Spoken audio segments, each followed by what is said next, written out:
Hello, আসসালামু আলাইকুম বন্ধুরা। কেমন আছেন সবাই? এই যে আমার পুত্র খাবার নিয়ে সামনে বসে আছে।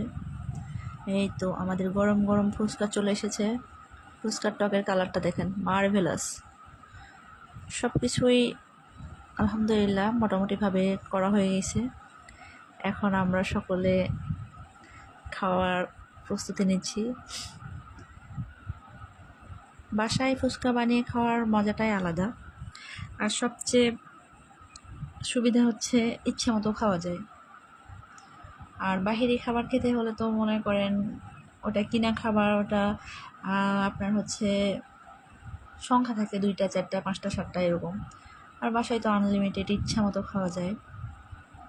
যাই হোক, আলহামদুলিল্লাহ সকলে খাওয়া দাওয়া শুরু করে দিছে।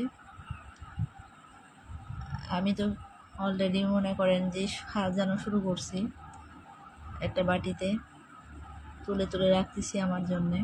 এই দেখেন, এদিকে আবার আমার পুত্র মাশাআল্লাহ এই তো খাওয়া শুরু করছে। আমরা এখন খাবো।